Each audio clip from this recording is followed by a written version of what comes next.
Hello all the students, welcome back again. So today we will start with the part 3 of muscular system, right?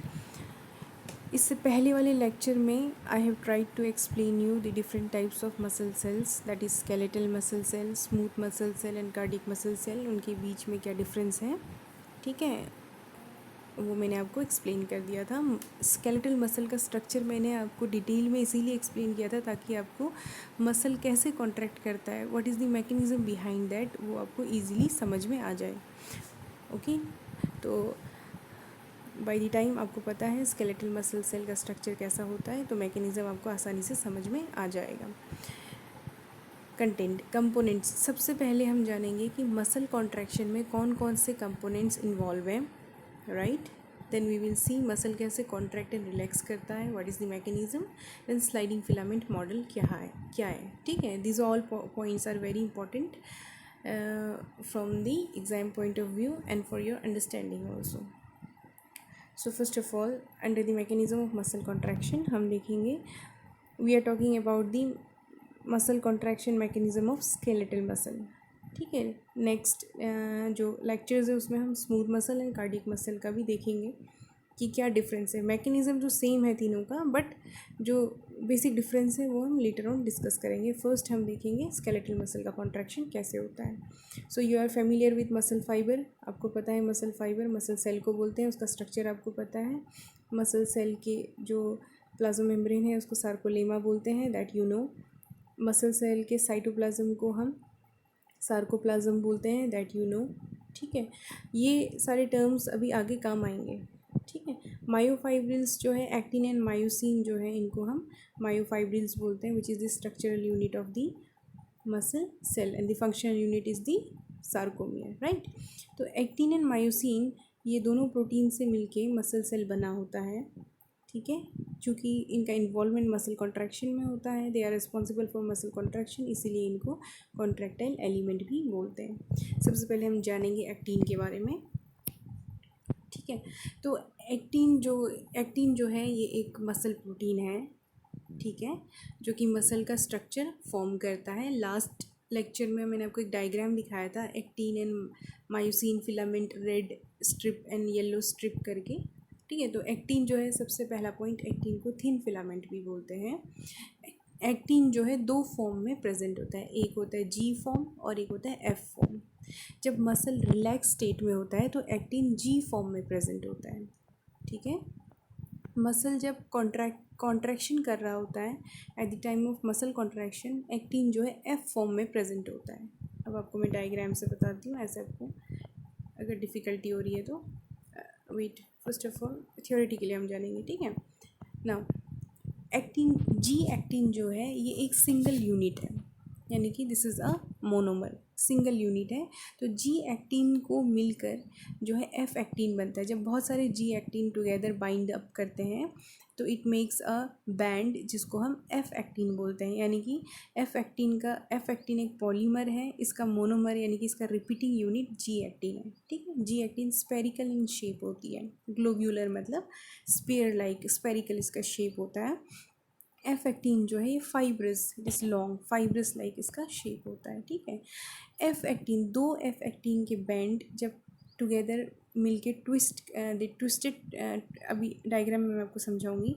तो दो actin filament मिलके दो F actin band मिलके एक actin filament बनाते हैं, ठीक है. नाउ ट्रोपोमायोसिन एंड ट्रोपोनिन जो है ये अदर प्रोटीन्स हैं जो कि एक्टिन के साथ अटैच्ड होते हैं, ठीक है. इनका बेसिकली फंक्शन क्या होता है कि ट्रोपोमायोसिन जो है ये भी एक बैंड लाइक स्ट्रक्चर है, प्रोटीन है जो कि एक्टिन से अटैच्ड होती है. एंड एक्टिन में जो मायोसिन के लिए बाइंडिंग साइड है, ठीक है. मसल कॉन्ट्रैक्शन में होता क्या है कि एक्टिन और मायोसिन जब बाइंड करते हैं तो मसल का कॉन्ट्रैक्शन होता है, आप ऐसे समझेंगे, ठीक है.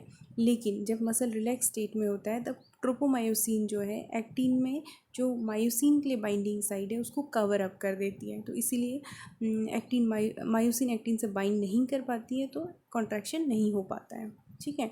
तो ट्रोपोमायोसिन क्या करती है, शील्ड दी एक्टिन, एक्टिन को शील्ड कर देती है ताकि मायोसिन उससे बाइंड ना करे और कॉन्ट्रैक्शन ना हो, मसल रिलैक्स स्टेट में रहे, राइट। एंड ट्रोपोनिन क्या है? ट्रोपोनिन भी this is also a protein जो कि ट्रोपोमायोसिन से अटैच्ड रहती है। इसका फंक्शन ये है कि जब मसल कॉन्ट्रैक्शन के टाइम पे कैल्शियम रिलीज़ होता है, तो ये कैल्शियम जब ट्रोपोनिन से बाइंड करती है, एट दैट टाइम ट्रोपोमायोसिन जो है डिटैच हो जाती है from the actin, and actin में जो मायोसिन के लिए एक्टिव साइड है वो एक्सपोज हो जाता है, मायोसिन एक्टिन से बाइंड करता है एंड देन मसल कॉन्ट्रैक्शन होता है, ठीक है। तो ऐसा ब्रीफली एक समरी में आप अपने ब्रेन में एक फ्लो डायग्राम टाइप का बनाएंगे तो आपको मसल कॉन्ट्रैक्शन समझ आएगा, ठीक है। दिस आई टोल्ड यू, जब मसल रेस्टिंग स्टेज में होता है तो G actin is present in the G form में वो प्रेजेंट होता है, ठीक है। जब मसल कॉन्ट्रैक्शन कर रहा होता है तब एक्टिन जो है एफ फॉर्म में प्रेजेंट होता है। एक्टिन मायोसिन जब बाइंड करते हैं एक कॉम्प्लेक्स बनता है जिसको एक्टोमायोसिन बोलते हैं। ट्रोपोमायोसिन एंड ट्रोपोनिन जो है ये मेन प्रोटीन्स हैं। इनको रेगुलेटरी प्रोटीन्स भी बोलते हैं क्योंकि ये मसल कॉन्ट्रैक्शन को रेगुलेट कर रहे हैं by shielding the myosin binding site on the actin, ठीक है। सो एक्टिन एंड मायोसिन जो है इसको हम कॉन्ट्रैक्टाइल प्रोटीन भी बोलते हैं, एंड ट्रोपोनिन एंड ट्रोपोमायोसिन को रेगुलेटरी प्रोटीन्स भी बोलते हैं, ठीक है ना। अब आपको क्लियर हो जाएगा जो मैंने आपको थ्योरेटिकली बताया। जो एक्टिन है, ठीक है, जो एक्टिन है उसका स्ट्रक्चर आप देख सकते हैं, this is spherical in shape. ऐसे अलग अलग ये जो स्पेरिकल स्ट्रक्चर आप देख रहे हैं रेड, ये 1 2 3 एक्टिन है, ठीक है। तो जब मसल रिलैक्स स्टेट में होता है ये ऐसे अलग अलग, इसको जी फॉर्म बोलते हैं, अलग अलग यूनिट में जब प्रेजेंट होता है। लेकिन मसल कॉन्ट्रैक्शन के टाइम पे ये जो जी फॉर्म है ऐसे बहुत सारे जी मॉलिक्यूल्स जो है एक्टिन के वो बाइंड अप करके यहाँ आप देखेंगे रेड कलर का इस टाइप का बैंड बनाते हैं। तो ये 2 बैंड है, ठीक है। ये 2 एक्टिन जो है एक बैंड को एफ एक्टिन बोलेंगे, तो 2 एफ एक्टिन जब मिल जाते हैं तो उसको एक्टिन फिलामेंट बोलते हैं, ठीक है। तो एफ एक्टिन जो है this is composed of G actin. Now troponin and tropomyosin को कैसे समझेंगे आप, कि आप देखेंगे कि ये 2 बैंड है, ये एक एफ एक्टिन है, ये दूसरा ये ब्लू कलर के जो बीड्स लाइक स्ट्रक्चर है, ठीक है। और ये आपको जो ट्रोपोमायोसिन, ये एक बैंड लाइक स्ट्रक्चर जो आपको दिख रहा है डार्क ब्लैक कलर का, ये ट्रोपोमायोसिन है। ये एक्टिन में जो मायोसिन के लिए साइड होती है जहाँ पे मायोसिन बाइंड करती है eight the time of muscle contraction, उसको ये ढक देती है, एक टाइप से शील्ड कर देती है, ठीक है। और ट्रोपोनिन जो है ये दिस इज़ अनदर प्रोटीन जो कि ट्रोपोमायोसिन से अटैच होती है, पिंक कलर की। ट्रोपोनिन एक्चुअली ये कॉम्प्लेक्स है 3 प्रोटीन का, इसमें 3 साइड्स होते हैं, टी सी एंड आई। सी जहाँ पे कैल्शियम बाइंड करेगा eight the time of muscle contraction. Basically होता क्या है मसल कॉन्ट्रैक्शन में कि कैल्शियम जब मसल सेल के अंदर कैल्शियम रिलीज़ होता है तो ट्रोपोनिन के जो ये सी साइट है यहाँ बाइंड करती है कैल्शियम। जैसे ही कैल्शियम ट्रोपोनिन से बाइंड करती है तो ये जो टी स्ट्रक्चर है, ट्रोपोनिन इस टी स्ट्रक्चर के माध्यम से ट्रोपोमायोसिन से अटैच्ड होती है, ठीक है। तो इसका शेप जैसे कैल्शियम ट्रोपोनिन से बाइंड करती है सी साइड पे तो इसका शेप चेंज हो जाता है। ट्रोपोनिन का शेप चेंज हो जाने पे ये जो ट्रोपोनिन है ये डिटैच हो जाती है, ट्रोपोमायोसिन से अलग हो जाती है।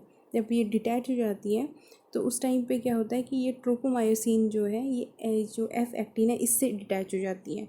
तो उस टाइम पे क्या होता है कि जो एक्टिन है उसमें जो साइड है जहाँ पे मायोसिन अटैच होगी वो एक्सपोज हो जाती है, तो मायोसिन बाइंड करती है एंड मसल कॉन्ट्रैक्शन होता है। और ये जो आई वाला साइड है इसका फंक्शन क्या है कि ये ट्रोपोनिन को जब ये दोनों साइड डिटैच हो गए तब ट्रोपोमायोसिन से अटैच करके रखती है, ठीक है। नाउ हम जानेंगे एक्टिन के बारे में। आपको समझ आ गया मायोसिन और उसका क्या रोल है मसल कॉन्ट्रैक्शन में, ठीक है। मायोसिन जो है अगर आपसे कोई पूछेगा कि मसल सेल में कौन सा प्रोटीन सबसे ज़्यादा प्रेजेंट होता है, then this is myosin, most abundant protein found in muscle और मसल सेल, ठीक है। मायोसिन जो है फाइब्रस प्रोटीन है, फाइब्रस फॉर्म में होता है। गोल्फ, आपने गोल्फ स्टिक देखा होगा हॉकी खेलते टाइम, जैसे हॉकी स्टिक होती है ना वैसे ही इसका स्ट्रक्चर होता है। हेड होता है and it has neck and tail. इसके 3 पोर्शन होते हैं, हेड, नेक एंड टेल, ठीक है। इसका जो हेड होता है, ठीक है, ये जो है ये एक मायोसिन है, ये मायोसिन का हेड है और ये इसका नेक है एंड दिस लॉन्ग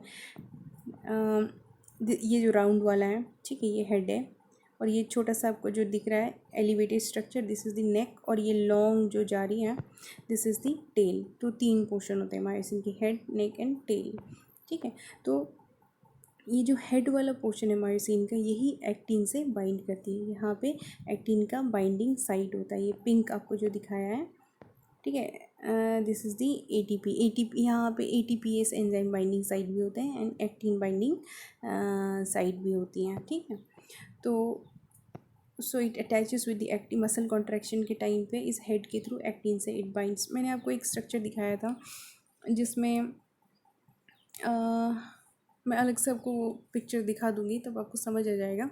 जब एक्टिन मायोसिन से बाइंड करती है तो यानी कि A myosin is the A band, actin is the I band. ठीक है, आपको वो स्ट्रक्चर अगर याद होगा तो जब एक्टिन मायोसिन बाइंड करता है तो ए बैंड जो है इनवर्ड को उसका स्लाइडिंग मूवमेंट होता है, इनवर्ड को। ए बैंड वही रहती है, आई बैंड इनवर्ड मूव करती है, एच जोन डिसअपियर हो जाता है।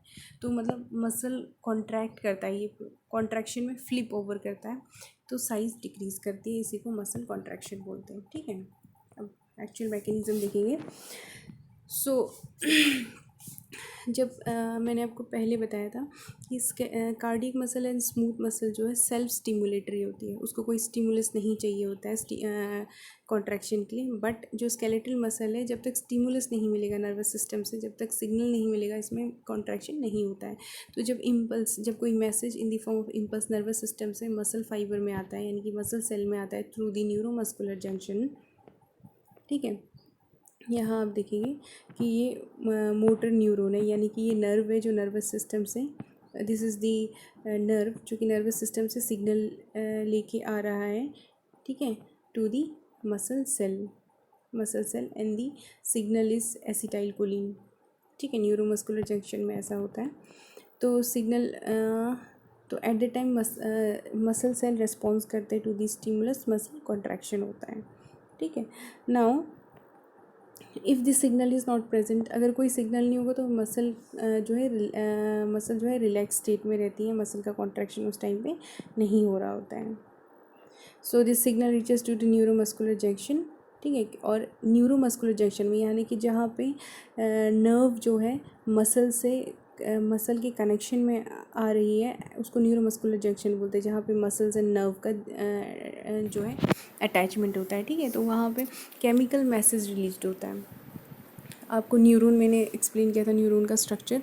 तो साइनेप्टिक नोब जो है वहाँ से इम्पल्स जब आता है तो साइनेप्टिक नोब के थ्रू एसिटाइलकोलिन रिलीज़ होती है, जो कि मसल में जो रिसेप्टर है उससे अटैच्ड होता है, एंड देन मसल को स्टिमुलस मिलता है एंड कॉन्ट्रैक्शन का प्रोसेस स्टार्ट होता है। ठीक है, तो केमिकल जो इम्पल्स जो सिग्नल लेके आ रही है, this causes release of acetylcholine. ठीक है, एसिटाइलकोलिन जो है रिलीज होती है and this binds to the receptors which is present on the muscle membrane. तो एसिटाइलकोलिन केमिकल मैसेंजर है, जब रिसेप्टर से बाइंड करती है, रिसेप्टर जो कि मसल सेल में प्रेजेंट है, तो जो मसल सेल है उसमें जो चैनल्स होते हैं जिसके थ्रू मेम्ब्रेन में कुछ चैनल्स, यानी कि मेम्ब्रेन में कुछ पाथवेज होते हैं। ठीक है, कुछ डोर्स होते हैं वो ओपन हो जाते हैं, और जो सोडियम आयंस है this enters into the muscle cell के साइटोप्लाज्म एंटर करते हैं and this trigger the release of जो कैल्शियम आयन स्टोर्ड है वो रिलीज़ होते हैं। ठीक है, as a result and this calcium ion this diffuses into the muscle cell and this leads to muscle contraction. ये आपको समझ आएगा अभी स्लाइडिंग फिलामेंट में। ठीक है, कि कैसे एक्चुअली होता है। सो स्लाइडिंग फिलामेंट मैकेनिज्म में क्या है, and when there is no nervous system से जब कोई सिग्नल नहीं होता है तो मसल रिलैक्स स्टेट में रहता है। स्लाइडिंग फिलामेंट मैकेनिज्म ये है कि नर्व इम्पल्स जो है through the nerves it will come, okay, neuron के थ्रू द एक्सोन के एंड में साइनेप्टिक नोब होते हैं नर्वस सिस्टम में। I have told you synaptic. ठीक है, तो कैल्शियम आयंस जो है from the extra cellular fluid, जो न्यूरोमस्कुलर जंक्शन है वहाँ पे न्यूरॉन एंड मसल के बीच में जो एक्स्ट्रा सेलुलर फ्लूइड है उसमें कुछ कैल्शियम आयंस होते हैं, वो एंटर करते हैं साइनेप्टिक नोब में। ठीक है, जब वो साइनेप्टिक नोब में एंटर करते हैं कैल्शियम चैनल्स के थ्रू, यानी कि थ्रू दी पाथवे, देन ये कैल्शियम एंटर करते हैं साइनेप्टिक नोब में. Synaptic knob is the part of the neuron. Then जब ये कैल्शियम एंटर करता है साइनेप्टिक नोब में, तो जो वेसिकल्स होते हैं, यानी कि जो साइनेप्टिक नोब को ही हम वेसिकल्स बोल रहे हैं, ये रैप्चर हो जाते हैं. ये रैप्चर हो जाते हैं और इनमें जो केमिकल मैसेंजर है जिसको हम एसिटाइल कोलिन बोल रहे हैं, ये रिलीज़ होते हैं इनटू दी साइनेप्स में. साइनेप्टिक क्लेफ्ट जो गैप है वहाँ पर रिलीज़ होते हैं. ठीक है. एंड देन फ्रॉम ये जो गैप, ये जो साइनेप्स है, यहाँ से ये जो केमिकल मैसेंजर है एसिटाइल कोलिन, ये न्यूरोमस्कुलर जंक्शन में जाती है and then it binds to the receptor on the muscle cell. Muscle cell में जो रिसेप्टर है उससे बाइंड करती हैं and then this enters into the muscle cell. जब मसल सेल में एंटर करेगी तो अब एक्चुअल मैकेनिज़्म क्या होता है कि कैल्शियम आयन जो है मसल सेल के अंदर एंटर करेगी, तो मसल सेल के अंदर एंडोप्लाज्मिक रेटिकुलम होता है, जिसको नॉर्मली हम सेल में एंडोप्लाज्मिक रेटिकुलम बोलते हैं, लेकिन मसल सेल में उसको सार्कोप्लाज्मिक रेटिकुलम बोलते हैं, जहाँ पे कैल्शियम स्टोर्ड होता है. तो फीडबैक मैकेनिज़्म से जो कैल्शियम है रिलीज़ होता है मसल सेल के अंदर. तो इनमें से कुछ कैल्शियम ट्रोपोनिन से बाइंड करते हैं. जो सी साइट है ट्रोपोनिन का, वहाँ वो कैल्शियम के लिए कैल्शियम बाइंडिंग साइट है. जब ट्रोपोनिन से कैल्शियम बाइंड करता है तो ट्रोपोनिन का शेप चेंज हो जाता है. जब ट्रोपोनिन का शेप चेंज हो जाता है तो ट्रोपोनिन जो कि ट्रोपोमायोसिन से अटैच्ड है उससे डिटैच हो जाता है, और ट्रोपोमायोसिन जो है एक्टिन से डिटैच हो जाता है. जब ट्रोपोमायोसिन एक्टिन से डिटैच हो जाता है तो एक्टिन में जो साइट है जहाँ पे मायोसिन बाइंड करेगी वो एक्सपोज हो जाती है. तो नाउ मायोसिन जो है it binds with the actin. How? इससे क्या होता है, calcium binds with the troponin. जब कैल्शियम ट्रोपोनिन से बाइंड करती है तो ATPase मायोसिन के हेड में एक पिंक कलर का डॉट था, वहाँ पे ATPase एंजाइम होती है. ये एंजाइम जो है एक्टिवेट हो जाती है. जब ये एंजाइम एक्टिवेट हो जाती है तो ट्रोपोमायोसिन जो है ये एक्टिन से डिटैच हो जाती है, स्लिप्ड ऑफ हो जाती है. तो ATPase जो है रिएक्ट करता है with this enzyme. Actually basically myosin का काम क्या है कि ATP को ब्रेक करके एनर्जी रिलीज़ करे, बिकॉज एनर्जी चाहिए मसल कॉन्ट्रैक्शन करने के लिए, फोर्स जनरेट करने के लिए. ठीक है. मसल कॉन्ट्रैक्शन के टाइम में जो फोर्स जनरेट होता है उसके लिए ATP चाहिए होता है. तो मायोसिन की हेड पे ATPase एक एंजाइम प्रेजेंट होती है जो ATP का ब्रेक डाउन करती है, एनर्जी रिलीज़ होती है एंड देन मसल का कॉन्ट्रैक्शन होता है. ठीक है. So when there is no signal, जब ये मसल कॉन्ट्रैक्शन हो जाएगा, जो नर्वस सिस्टम से सिग्नल आ रहे हैं जब वो स्टॉप हो जाएंगे तो कैल्शियम जो है वापस सार्कोप्लाज्मिक रेटिकुलम में चले जाते हैं away from the actin myosin. तो ट्रोपोनिन जो है वापस ट्रोपोमायोसिन से बाइंड करता है, ट्रोपोमायोसिन वापस मायोसिन को शील्ड कर देता है एंड देन मसल रिलैक्स हो जाता है. ठीक है. समरी ये है कि मसल कॉन्ट्रैक्शन में जो आई बैंड है यानी कि एक्टिन जो है वो डिसअपियर हो जाता है, क्योंकि जो एक्टिन है this will flip over the myosin. H band disappear हो जाता है क्योंकि वो जो गैप था जहाँ पर एक्टिन नहीं थी, सिर्फ मायोसिन थी, वहाँ एक्टिन आ जाती है. ठीक है. अब वो गैप नहीं रह जाता है बिकॉज एक्टिन आ गई है वहाँ पे. और M band, M line actually H zone का जो मिडिल पोर्शन है उसको एम बैंड बोलते हैं. वो भी जब एच जोन डिसअपियर होगी तो एम बैंड भी डिसअपियर हो जाती है एंड सर्कोमियर का ओवरऑल लेंथ डिक्रीज कर जाता है and but A band remains constant. So this is the mechanism of muscle contraction which is important from the exam point of view. Actin and myosin से questions आते हैं. ठीक है. Thick filament किसे बोलते हैं, थिन फिलामेंट किसे बोलते हैं, कॉन्ट्रैक्टाइल एलिमेंट किसे बोलते हैं, एंड रेगुलेटरी प्रोटीन्स के नाम आ जाते हैं, ट्रोपोनिन, ट्रोपोमायोसिन, मैकेनिज़्म आ जाते हैं. तो ये आप अच्छे से पढ़ लेंगे. ठीक है. Thank you.